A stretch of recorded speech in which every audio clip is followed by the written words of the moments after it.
So at GameholeCon last year, I got to meet this gentleman, and he came up to the booth, and we started chatting right away. He was like, "Hey, he introduced himself, Daryl Jones, super nice guy." We got to talking, and he had put out a crowdfunding campaign for Seeds of Decay for 5e. I told him that I looked at it multiple times, that I loved every second of it while it was up. I don't play a whole lot of 5e, but I thought that was just a really great setting and product. And of course, he partnered with Hit Point Press for it. So we got to talking, and we connected even after GameholeCon. Now Daryl's back on Kickstarter with a whole other product. It's super rad, I think. I love this concept. I love the product. I think it's just genius. So if you are interested in anything we talk about today, check out the Kickstarter link in the description below. It's Acrylic Tokens for your tabletop sessions. Plus, there's some digital aspects to it as well. If you want to just get them for your virtual tabletops, check it out. We're going to talk with Daryl Jones from Splattered Ink about this product and just his journey along the way and his process of becoming established in this industry. So stick around. We're talking with Daryl Jones at Splattered Ink. If I can find the intro, here we go.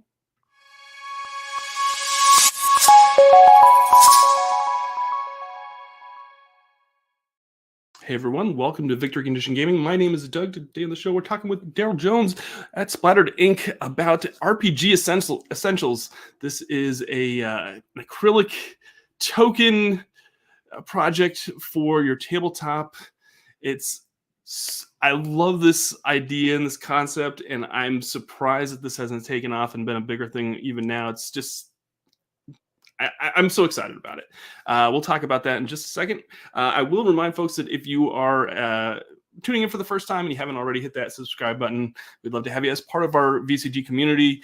We love to feature creators, designers, authors, just people that are really passionate about this industry and making products to kind of help us all, game more and game, more efficiently, I guess, or just have great times telling stories.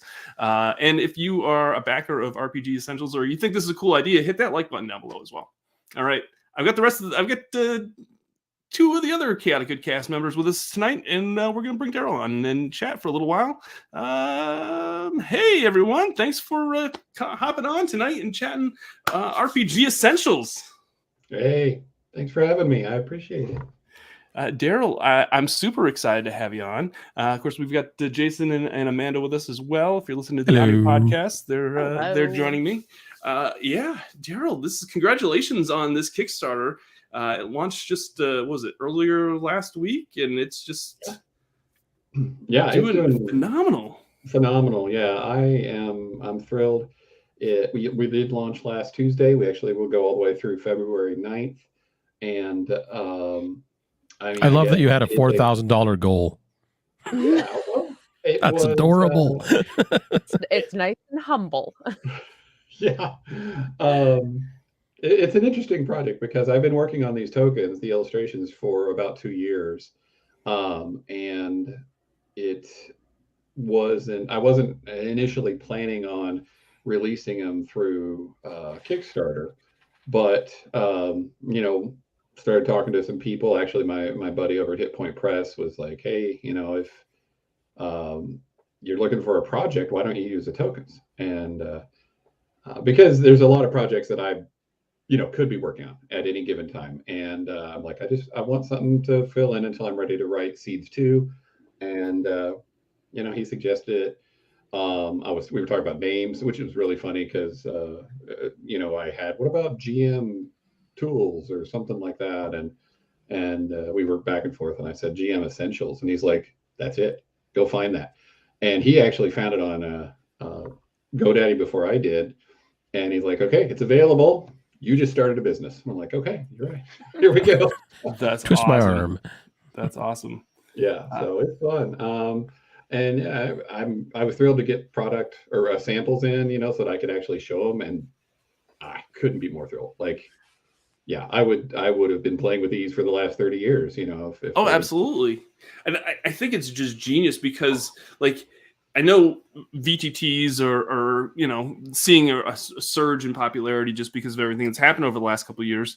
And of course, we've seen some other, you know, standees and stuff for tabletop games.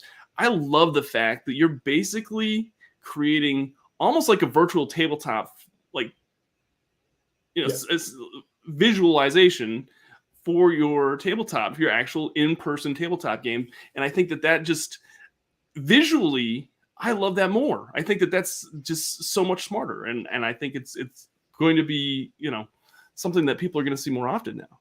Yeah, I'm thrilled to hear that. I've heard a few people say that. I've heard people, the backers, say that too. I didn't expect to hear that. I thought it was just me, you know, because I'm an artist. I also draw the maps, you know, so I thought it was sort of just my perspective is it looks better than a thing standing up on a map that's like this. But to hear that other people feel that way is really encouraging. So Doug and I had an argument about that actually a little while ago. We did? When we were first, well, I argued and you just kind of hemmed and hawed.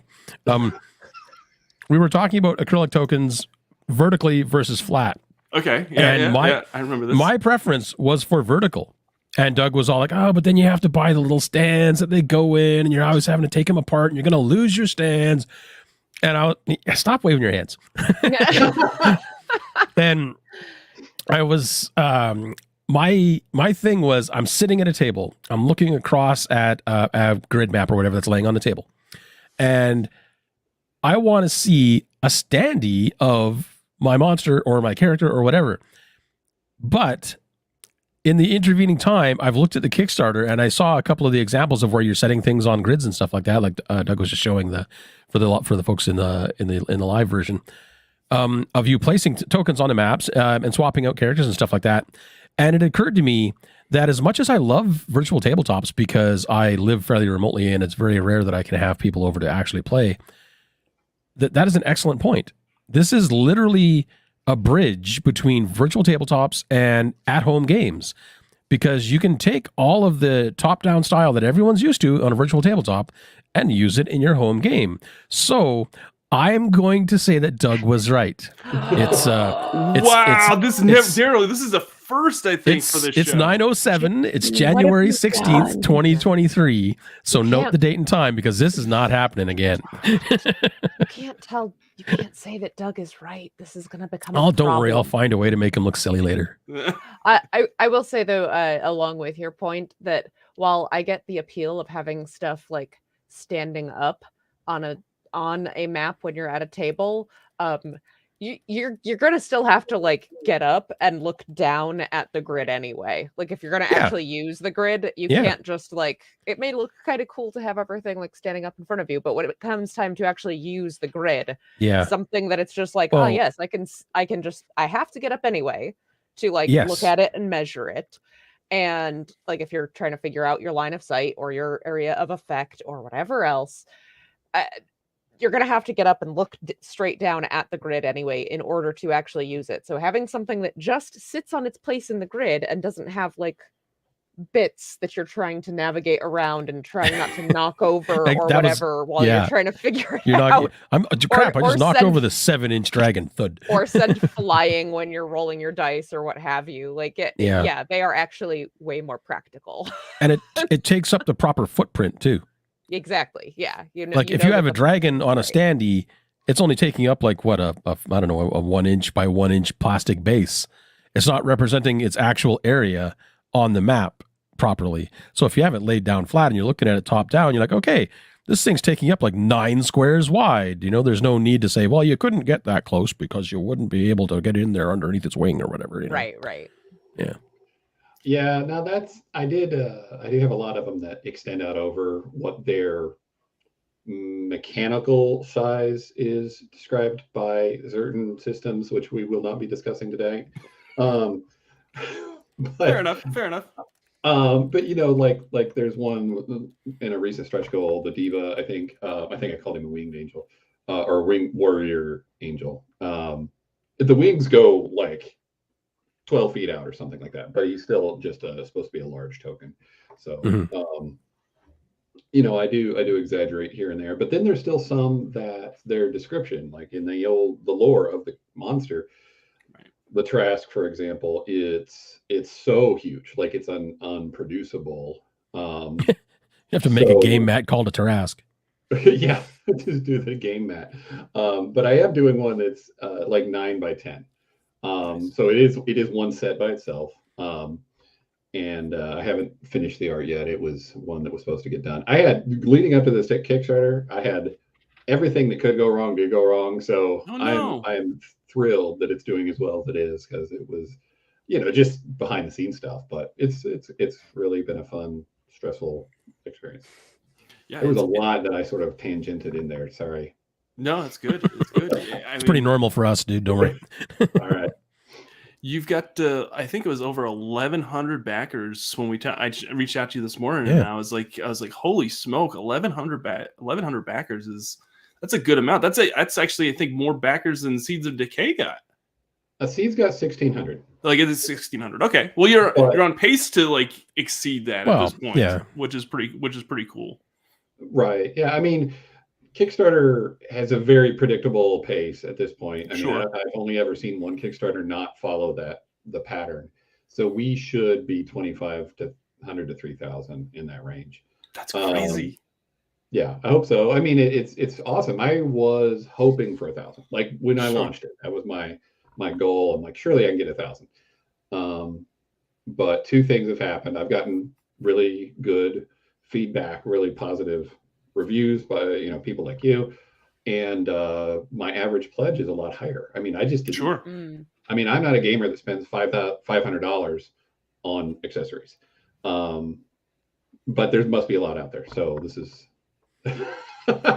feel like I should not be on camera right now. Jason, are you getting called out at the moment? I am that guy. A little. yeah. It's like my wife looking $500 making accessories. Yeah. See, yes, that's me. Oh no, I'm not going to spend $500 on this accessory. I'm going to buy $500 worth of craft supplies, and I'm going to make it myself. Right. And that's somehow smarter. Yeah. It makes you feel better. Yeah. No, you got to use your talents. I mean, if you can make stuff, make it. Absolutely. I do have a couple questions now. I think it might be answered in the Kickstarter. Are these double-sided? Can you flip these over? They are single-sided. What's that? They're single-sided? Okay. They are single-sided. There was some discussion about whether I should do them double-sided or single-sided. The manufacturing cost doesn't go up by an extreme amount. It does go up. Okay. But I figured. What we found in using them is if you can flip them over, you actually have a little more versatility. Yeah. And because they're laying flat, you're not like going to draw the bottom of the creature on the other side. So right. What are you going to put on it? Just mirror it? That would look funny. I mean, I could do alternate colors, which might be cool because I'm doing that as part of the sets anyway. But ultimately, I just like being able to turn them over. They're so clear. I mean, they look almost exactly the same. Okay. Yeah. So then you've got, one guy with a staff in the left hand, one guy with a staff in the right hand. Differentiation. Sometimes, like if you got a big creature, like the dinosaurs that are coming, there's one big dinosaur, to lay him down so he's kind of curved into a cave. You can do it this way, but if the cave curves the other way, you're stuck, right? Well, no, flip him over. It's kind of cool. Yeah. Oh, so the actual imagery shows through on both sides. Correct. Yeah. So the other side's not just like white or something. No. Okay. It's so clear. Yeah. That's cool. Awesome. Yeah. The other thing that Jason kind of talked about is that there's a couple things that I always hate.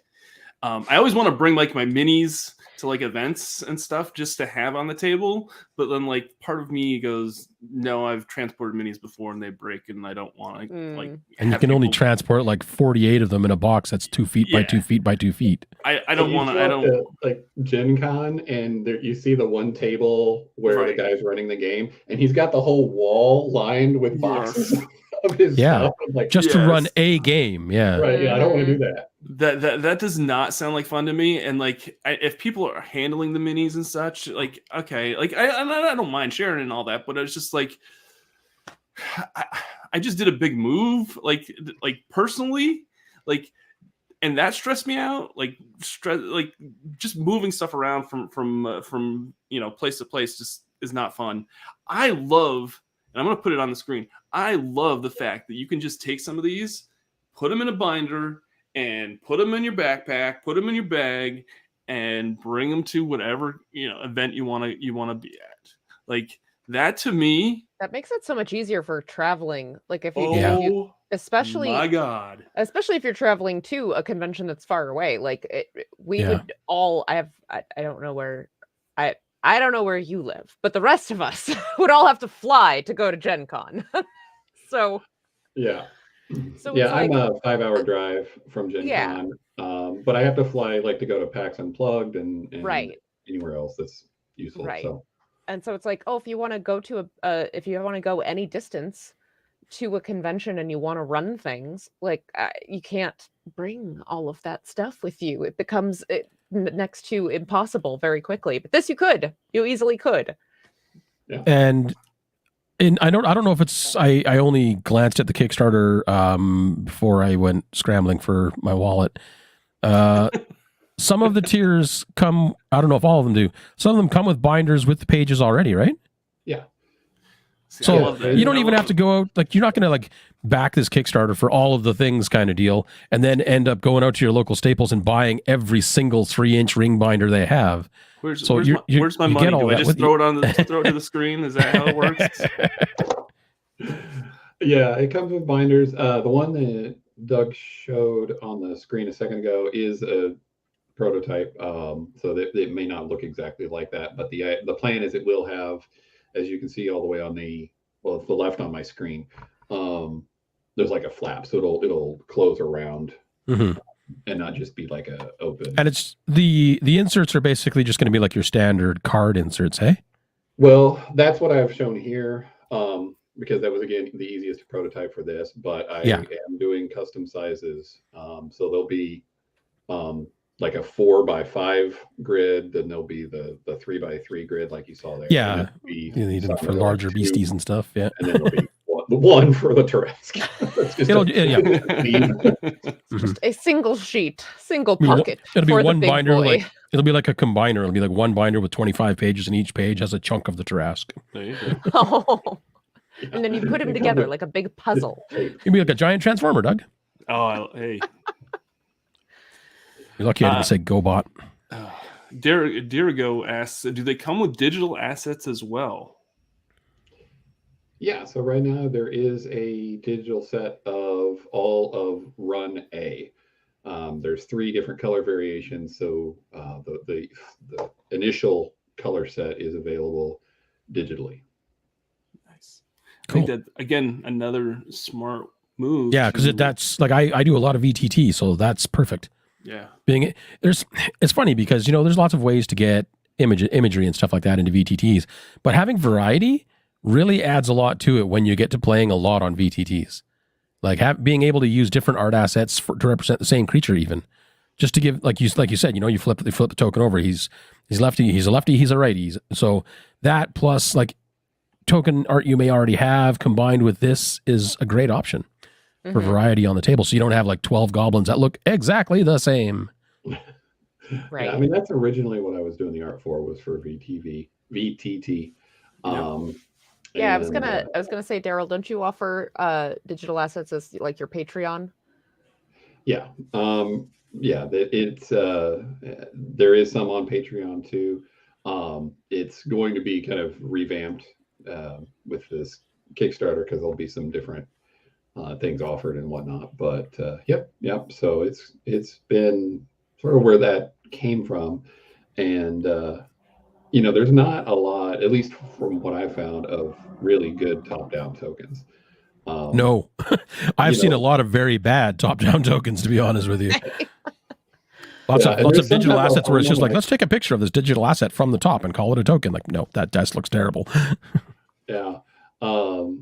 There's one guy that I admire, and I've seen some of his monsters and I just love them. And then I was looking at his tokens, and all of his guys look like they're literally just looking up. I'm like, why are you drawing his face from the front and then the rest of his body from the top? They all heard a noise. What are we looking at? Huh? So, Yeah, I was really impressed when I was looking through the Kickstarter at like how dynamic and how much depth you Right? get in your illustrations for top down, because it's hard. Like that's a difficult view to get, not just like a sense of depth and to have the image still read, and then also just to keep it like dynamic and interesting to look at. It's very easy to not get there. Like that's a challenging thing, and like every single one of them looks really great, which I that's appreciate just that. It's been yeah, a learning process. I mean, it's impressive.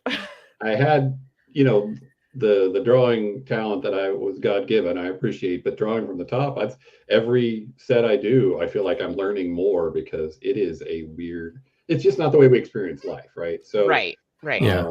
Yeah. it is a retraining of your mind's eye.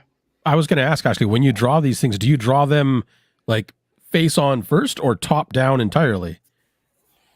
I do them top down entirely. I do a lot of research, a lot of image references of creatures and things. I bet, yeah. And whatever, just since you've got that you're scrolling past. You know, but then they aren't perfectly top down. I mean, like Yeah, they're slightly off angled. Yeah. Back. Yeah. But if he wasn't, he wouldn't be interesting.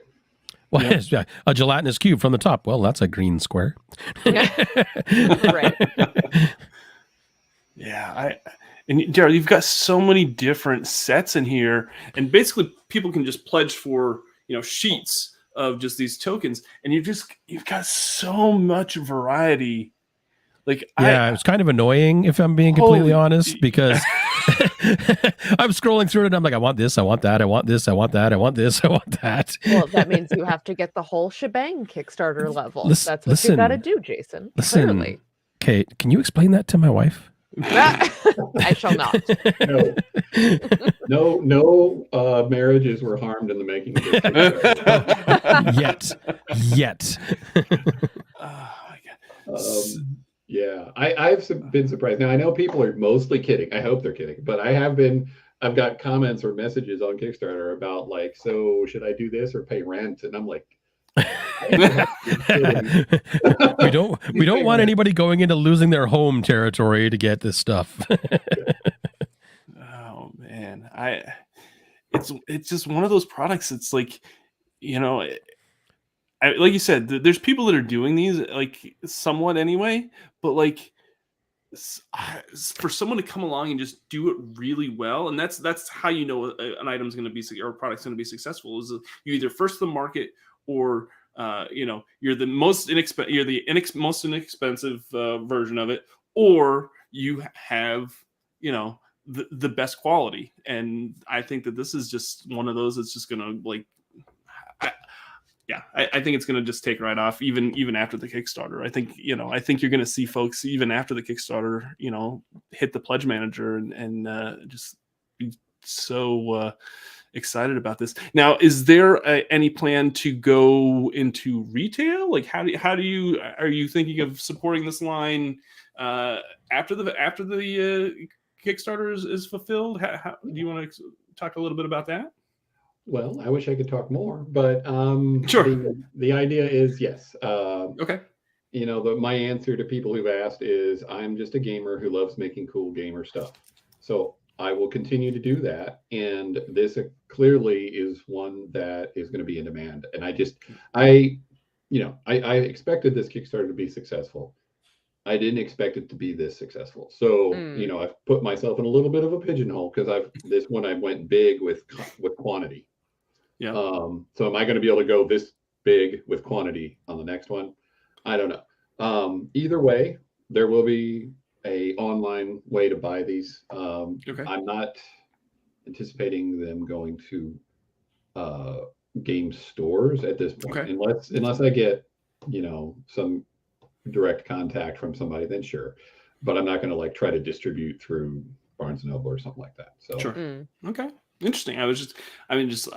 You see, a sheet of these on a store shelf or just on some sort of retail shelf, and that's like very little retail space. Like I'm just, the retailer side of me is just like, man, these things would just be heaven for a retailer because they don't take up a whole lot of retail space, and you're just constantly churning through them. And man, I could see this doing really well, on that side of the business. But you know what this needs as an in-store display? You know those old poster things you used to see in stores? There was those large, like book style poster stands. Yeah. That's what you need. Underneath. Yeah. That's what you need for this. Super Have cool. slots underneath it with all of the different sets, like A1, A2, whatever, all the way across. And then just have big poster displays of all of them. You can flip through and be like, oh, I need that one and this one and that one and this one. Jason's available for marketing consultations. I don't know. Hexeter Marketing. I'll start a marketing company. I did have one question about the weight. Yes. How much do these things weigh? Like if you stacked up 10 or 12 of them, how much weight have you got in your hand? 10 or 12, like nothing. I mean, like, I'm just wondering, like, because if I get 444 of each of them, and then they have to be shipped across the frozen tundra of Canada. Well, not even actually. That's not even my consideration. My consideration is like, am I going to herniate myself lifting the boxes when they arrive? No, they are there. When you get the box, you'll probably be disappointed in the weight. Like it'll feel like, oh, I got something. I got ripped off. But then you'll open it and you'll have a cornucopia of wonderful monsters and things. Will these come punched out already? Yes. Ah, okay, cool. Because the acrylic is laser cut, and the machine that does it actually kind of sears the edge a little bit, so it's not going to be sharp. It's going to have nice. Okay, cool. Very cool. Not rounded really, but I think you know what I mean. It's not going to have like that glass sharp edge of right. Pick up your token and slice your finger off. Yeah. And they'll be in Ziploc bags. So every set will be in a Ziploc bag. Okay, that's cool. Admit, I guess publicly, I don't know how I'm going to label them yet. Because there's just so much logistics in this. I've created a logistical nightmare for my manufacturer and backer kit and fulfillment. See, what you need to do is you need to get a catalog. This is just a problem for everybody. Lots of problems. It's a glorious problem to have, though. What you need to do is get a catalog like what I know Free League has little catalogs of all their games. And it's like I think it's like a 24-page catalog or a 20-page catalog. Yeah. Just a little tiny thing. It's like 3 inches by 4 inches kind of thing. And you could just flip through it and have like a little tiny images of all of your tokens with what they are. So people aren't just like looking at this giant mound of tokens saying, well, I know this is a brown something or other.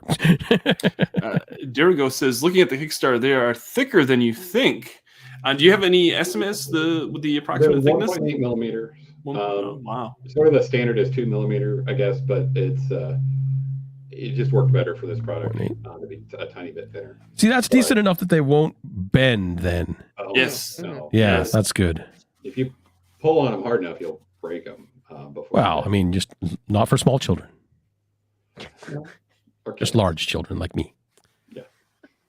Only for the I have dropped a bunch of them. They haven't broken or chipped or anything. Like I have my gaming table is also my kitchen table. My table, it's planks, so there's actually gaps in between the planks. Looks really cool, but when I've been filming and doing all the stuff for the Kickstarter, like I kept pushing, like I'd slide one off the edge of the map and then it'd fall through. And where'd that Gnoll go? Oh, there he is. And I'm like, oh, there goes another one. And we figured out to be fine. So that's something I was really pleased about. I was afraid of chipping and scratching. Drop tested. Yeah. Well, that's why there's that one GIF. My son, I just piled as many in his hands as I could, and just just because I'm like, these are tough, Yeah. I think that's another thing that I really like is like if you've got kids, like, and you're afraid of them, like destroying things, like ever. These are, they're perfect. It's just like I said, it's one of those products that just like, dang, this is genius. Like I love it. I love it so much. I love the fact that you've got so many different things here. You've got fantasy minis. I love the fact that you've got nautical stuff as well. I'm just gonna scroll down to there's sea creatures. The sea creatures, because I'm thinking, man, you know what? There's so many different, because we just, Pirate Borg is a big thing. Like there's pirate RPGs. Like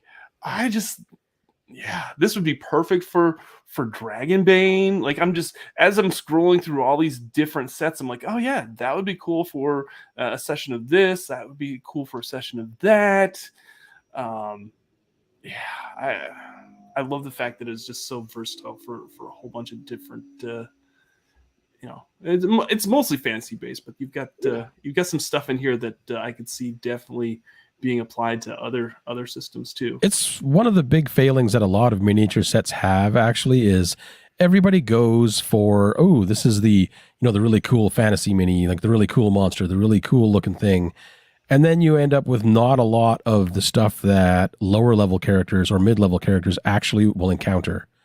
So you're running around in the forest and you have a bear, and you don't have a bear miniature. You have like maybe an owl bear or something. So you end up substituting minis a lot. And as much as I know that that's kind of a trope for gaming, there's like, hey, Stapler is a dragon. Don't worry about it. Having the option to actually have all of those minis available, like you've got like a gorilla right there and a tiger and like all kinds of stuff like that. Like you can actually be like, how many times has somebody wild shaped into a creature and been like, I want to wild shape into a hippopotamus, and you're like, what now? Don't have a hippopotamus. You would pick that. No, but I'm saying like with that variety of creatures, you can easily find something close enough to represent it properly and not be like, okay, well, this big brown eraser is a bear now. Right. Well, I mean, and that's the advantage of the fact that these are just Daryl's illustrations, and the manufacturing cost on them is pretty much the same, whether it's no matter what he draws or how many, as opposed to making an entirely new sculpt for a 3D miniature and then getting that manufactured traditionally is it's a whole very expensive process. Always, man. What is that? That is a golem. Yeah, it's a iron golem, I think. So that's the first one I grabbed. I just decided to grab a bag of them. Why not hold up a few? Sure. Yeah, for sure. See, that's one thing I like about this too. Actually, is you already have product. So many Kickstarters for stuff like this. Jason, did you see that? He flipped it over, and you can totally see like it. Yeah. You can't even tell which side the illustration's on. Yeah, you can't tell at all. Yeah. Yeah, like so many of these Kickstarters with art and products and stuff like that, like Amanda was just saying with 3D minis, they're not even created yet. They're concepts or they're 3D versions, and they still need to be rendered and then rendered again and then rendered again and to see if they work. And you're ready to go right now. Like, yeah, I mean, there's a lot of art I'll have to do because of stretch goals, and a handful I didn't have done. I mean, I had out of the 340 I launched with, I had 325 done already. Right. So I was pretty pleased with that, and I hope that means that the next 6 weeks goes really smooth and we get all those others drawn and it's in production by March, and then that's how I hope I build a really strong repeat customer base, and I get to keep doing what I love for another year. That's kind of the way I see Kickstarter. I get to do this, I get to do what I love for another year, and then we'll do it again next year and see what happens. I love it. I like that you have NPCs too. That's kind of cool. So you can do you can do villagers. yeah. I didn't actually have to draw a whole bunch, because if you just kind of go from the basic list of the list of characters and monsters from the game that shall not be named, there's all of these just things that are already built into it. Your acolyte, your veteran, your soldier, your all these things. I can't think of a mage, magician. I'm not mage and magician. Mage and archmage. That's the one I was looking for. So with that, and with doing some color variation and then doing some equipment variation, there's just plenty. I mean, I could do more of the different standardized like heritages, whether it's dwarves or elves or tieflings, that kind of thing. Probably wouldn't do them, at least not at the moment. But I liked your clobber and time reference when it came to the Earth Golem. By the way, that was awesome. I couldn't help it. I was like, yeah, that was my first thought. I was like, that's Ben Grimm. Yeah. So, but it's fun. It's fun. So there's a lot of options. I've had a few questions about that. What can I use? Are you going to make NPCs? And I'm like, yeah, they're just look at that set and tell me if there's anything missing. There's always a market for that sort of thing, because those are, like I said, those are the types of things that nobody has ready to hand. Like if you want to do a quick village scene and you drop down, you're like, well, I guess I'm just going to grab some actual character art or whatever and drop those on. Or if you're trying to do a game that's not actually as fantasy, like the incredible difficulty I had finding miniatures when I was running games of Hood, where it's like, no, they're all just regular people. I just need this one to be holding a bow. Yeah. And I need this one to be holding a staff. Yeah. And I need like several just normal looking villagers. And just finding miniatures that I could like even adapt to that was so difficult. I really like him. That's awesome. Oh, that one looks really cool. That art really shows nicely on the acrylic too. Wow. Mm-hmm. Yeah, it does. Sorry, I'm not trying to interrupt your... No, you're good. You're good. Oh, It's hey, we could have like 45 minutes if you just one by one, and we'd all be mesmerized. Pretties, and we'll just be like, ooh, shiny. Yeah, but what you're talking about, Amanda, too, is sort of what gives me inspiration or hope for what this could turn into, right? Yeah. I've had Call of Cthulhu is the main one I've been asked to do next. I'm not going to do no surprise, but I will begin working on that soon. Sure. But and then space, I'm doing the dark matter stretch goal. So if you guys know who that is, that's Mike from Magechan Press, which their Kickstarter launched today. So go check that out. Witchy Cakes. It's just a cute little thing. Cute card game. But so there's dark matter, and I am, if you guys see this and you want to tweet at Kobold Press, I'm still working on getting a Tome of Beasts crossover. Sure. Hint, hint, nudge, nudge. Come on, you wanna. Yeah, Heliona's Monster Guide. Everybody probably saw that Kickstarter last year, so I'm doing stuff with them. That's actually where I started doing tokens. Was they were the first Kickstarter that I did tokens for, so it was a really good way to sort of get into the market, I guess. So yeah, no, totally. That's it's just awesome. Like Daryl, I'm super stoked for you. Like we met at Gamehole Con, and it just it's been awesome to see your journey so far, and I know that you're just on the way. Seeing this thing just take off, it's just like, yeah, it couldn't have happened to a nicer guy. So. I just saw the Zorn mini. He's like the only guy looking at the camera because he's a mouth on top. Right, he's actually right. He's like the only one who's like, "Hey, hi guys, what's up?" The other thing that must be tough, I'm just thinking, like production wise, is trying to fit as many, and I don't know how this all works, but like as many tokens on a sheet during production as possible, so you're not wasting acrylic. Yeah, and that's got to be like an interesting process by itself. Yeah, the harder part of that is actually the cut lines, because I have to generate that too. So sure. I found that the easiest way for me to do that is I go into the illustration and then I turn it to solid black. Okay. And then I expand the illustration by about 1 millimeter, which is about 20 pixels, somewhere in that range, depending on how detailed it is or how small it is. And then I can trace that black image, and then I have to line it up with the color image in a vector file like Illustrator. And then I get to arrange that on a base. Most of them are going to be 9 by 12 sheets. and put them as close as I can get them, but not so close that it'll break in between each one, which Right. I have like about a centimeter in between each one, and it's just tedious. It's not rocket science. It's just patience. It's Just takes time, sure. Yeah, it's the really glamorous, fun stuff you get to do when you're an artist actually producing things to be made. Point. Like, oh, now this has to exist in the real world and not just my head. Yeah. When I went to design the page for the Kickstarter, I had the same sort of problem. I'm like, okay, because I've designed a bunch of Kickstarter pages, even ones that that weren't for me. And my process is basically I establish some style points in the headers and the font color scheme. I get kind of that stuff. And then I take the information, take the graphics, and I can just churn it out. Well, every single set, I'm like, person. Oh, and that doesn't fit right. I got to move them around. Oh, well, now I got to wrap it around the text.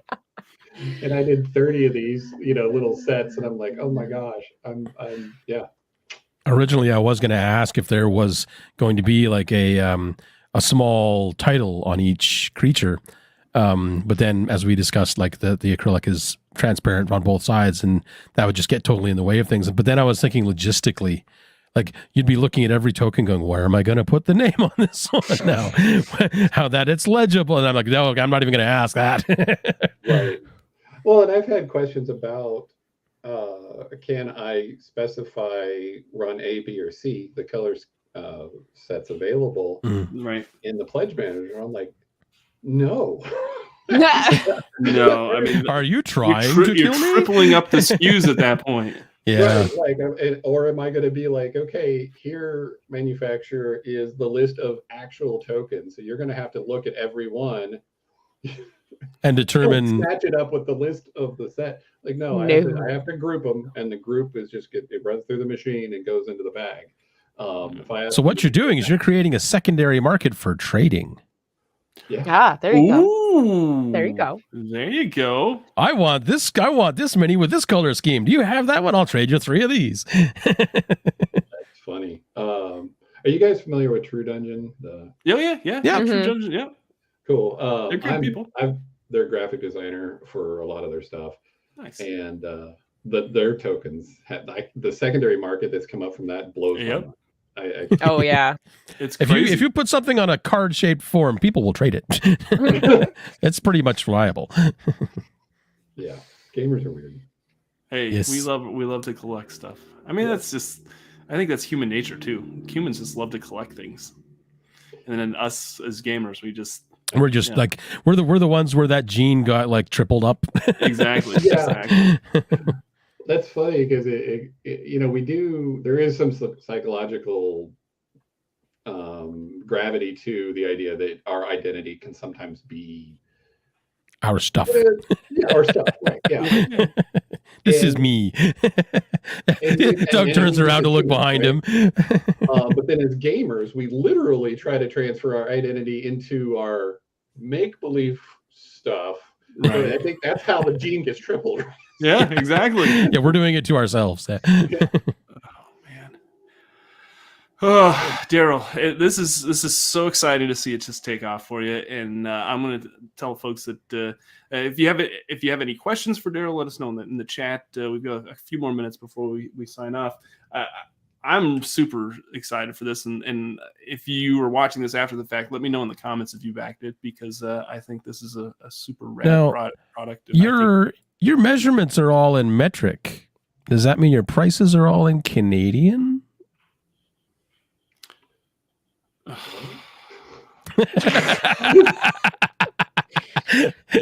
When I am working with my manufacturer, I do use metric, so that's probably why I'm saying it. But on the Kickstarter, it's all in inches.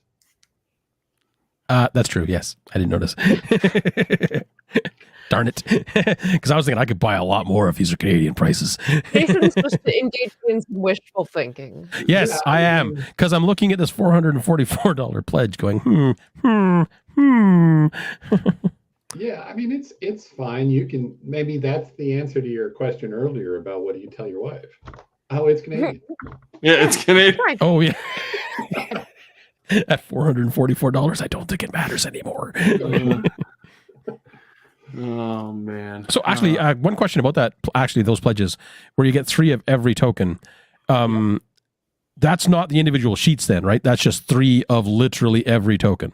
Yeah. So that is using and I've referred to those color schemes. So there's run A, B, and C.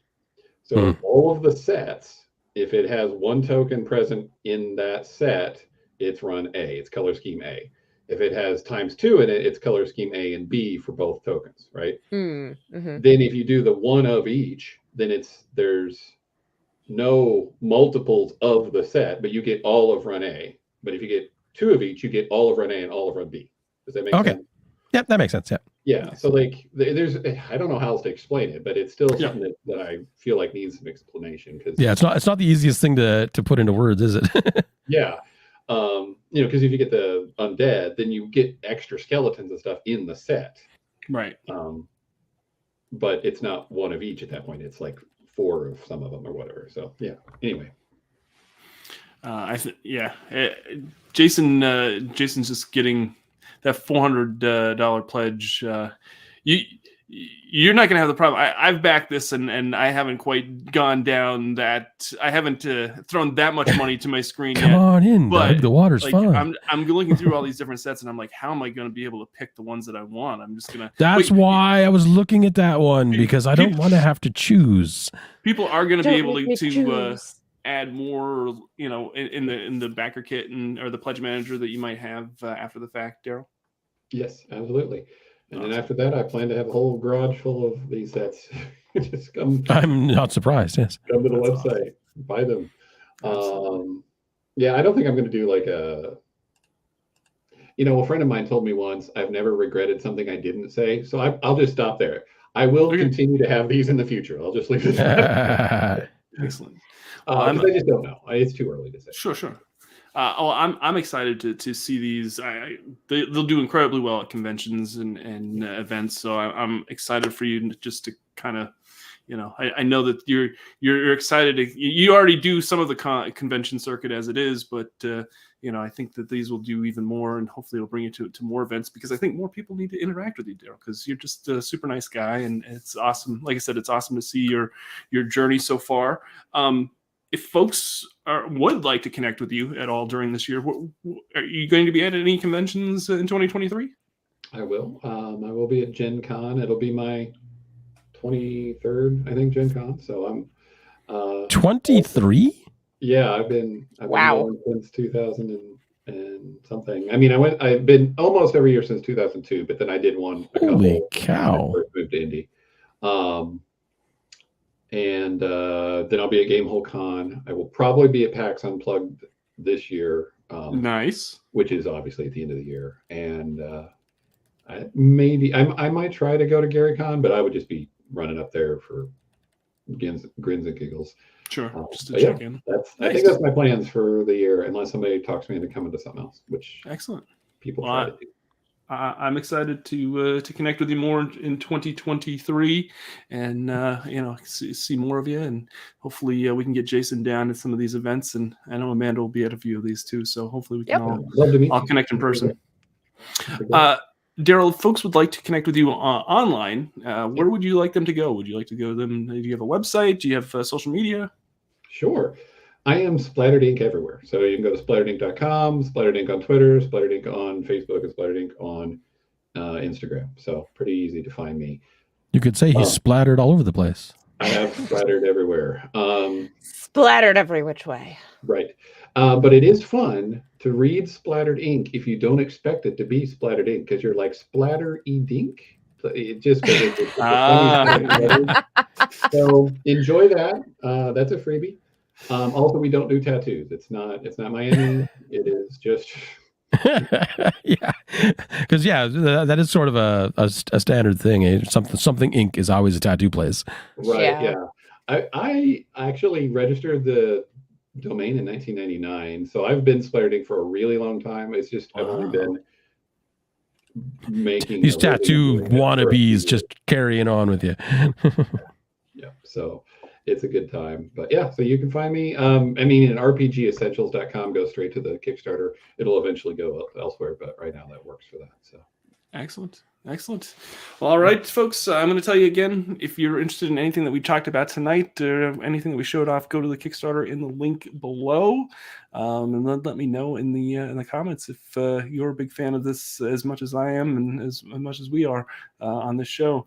Daryl, good luck with the rest of your campaign. I can't wait to see where this all is going to end up for you, and I know by the end of 2023 we're going to see this product just even flourish even more, I think, after when it's all said and done. So thank you. Well, it's been all right.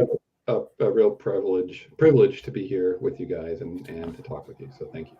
Well, anytime. We're glad to have good people that are making super cool stuff and that are super creative like yourself. So, and I'll remind folks that if you are coming across our content and you enjoyed this, hit that like button, hit the subscribe button, all that stuff that you're supposed to do. It helps, helps Daryl's product get noticed too. So, all right, that's going to do it. Remember, winning shouldn't be the only victory condition when you get to the table. We'll see you next time. Thanks, Amanda and Jason. Daryl, we'll see you at the Gen Con. Yeah, see ya. Thanks. All right.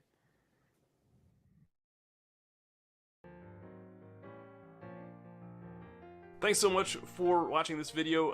If you would be so kind, make sure you hit that like, comment, and subscribe, all the YouTube jazz that we're supposed to do here. It really is greatly appreciated. And if you'd like to support us more, you can check us out on Patreon. Just go to patreon.com/victoryconditiongaming. We have all sorts of Patreon perks, and it definitely helps support our show. Thank you so much.